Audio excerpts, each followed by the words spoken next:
केंद्राचं या ठिकाणी आलं. केंद्राच्या पथकाने संपूर्ण पाहणी केली.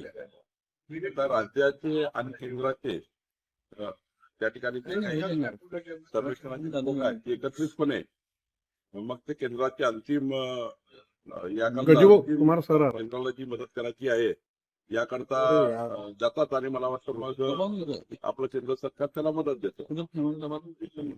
केंद्राचे पथक आता त्या ठिकाणी होऊन गेले महाराष्ट्रात. किती मागणी मिळणार आहे काही मदत व्हायची आपण केंद्र काही नुकसान केंद्राला केंद्र मग त्याला जे काही त्यांचा शेअर आहे एनडीआरच्या नावाप्रमाणे ते त्या ठिकाणी राज्याला देतात. मला वाटतं महाराष्ट्राने त्याने केंद्राकडून मदत मिळणार आहे. निवडणूक आयोगाच्या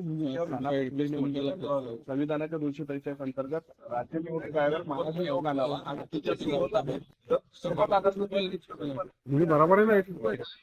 काही नाहीये. पहिल्या आयोगाला जे काही सुरू आहे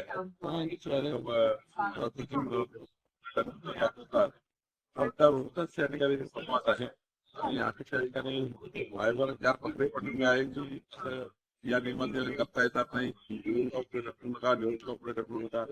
आता नाना पोटलेला प्रत्येक गोष्टी राजकारण करायची गोष्ट वेगळी आहे.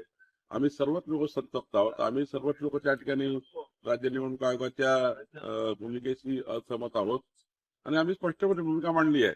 ही त्या ठिकाणी एक पत्रजोडणी मांडलेली आहे आणि त्यामुळं यामध्ये सर्वपक्षीय लोकांचं सर्वपक्षीय उमेदवाराचं तातडीनं नोंदणी करणे त्या ठिकाणी निवडणुका पुढे ढकलू नका या सर्व बाबीची आमची सहमती आहे. आता पुढे बघू काय करता येईल पण निश्चितपणे निवडणूक आयोगाची भूमिका ही चुकीची होती. त्यांनी निवडणुका पुढे ढकलल्या नव्हत्या पाहिजे त्या ढकलल्या. सुरुवातीला नुकसान भरपाईची जेव्हा तुम्ही पंचनामे सुरू केले तेव्हा प्रस्ताव पाठवलेला आहे. आता सरकार पाठवते प्रस्ताव त्यानंतर केंद्रीय पथक येतं ते अंतिम कर. शेवटी लोकसभेच्या उतारामध्ये अंतिम मदत जी असतं त्यांचा जो काही फायनल गोषवारा असतो तो गोषवारा प्रॉपर त्या ठिकाणी गेला म्हणजे प्रॉपर ठिकाणी अजून दोघांचे राज्य सरकार केंद्र सरकारचं अजून जो ताळमेळ आहे तो ताळमेळ बसवून त्या ठिकाणी अंतिम मदतीला गेला नसेल किंवा अंतिम करायला गेला नसेल. आज एवढंच आहे की दोघाही आमचं आणि केंद्राचं पाणी झालेली आहे. मागच्या वर्षी बघितलं असाल नगरमध्ये अहिल्यानगरमध्ये सर्वकडे केंद्रीय केलं रात्री उशिरापर्यंत केंद्रीय केलं. त्यामुळं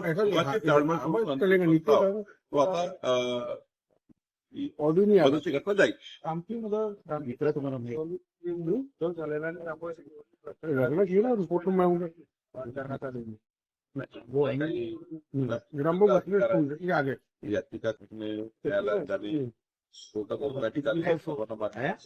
आमची त्यात काही ना नाही. जर उशीर झाला असेल तर निवडणुका जो निर्णय आलाय त्या विरोधात सुप्रीम कोर्टात सरकार जाण्याची किंवा त्याला सांगा वंचित जागा पाहिजे हे राज्य निवडणूक आयोगाला करायचं. सरकारचा काही राज्य निवडणूक आयोगाने विचार करायचा. नेहरू साहेबांचे प्रमुख आहात जे भीतीस्त जी नाराजी या निवडणुकीत माहितीला पत्त्यांमध्ये आली ती आता दूर होईल का? स्फूर्तीसारख्या गुन्ह्या गोविंदाने दोन्ही पक्ष असतील का? काय राज्यातल्या महायुतीवर या निवडणुकीचा काहीही फरक पडणार नाही. राज्याची महायुती एकसंघपणे आमचा एनडीए हा भक्कम आहे मजबूत आहे. या लोकल निवडणुकीचे काही पडसाद राज्याच्या महायुतीच्या आमच्या समाजाला पडणार नाही. नेहरूंना सरकारची पावली उभारायची होती मात्र ही योजना आज 2 तारखेला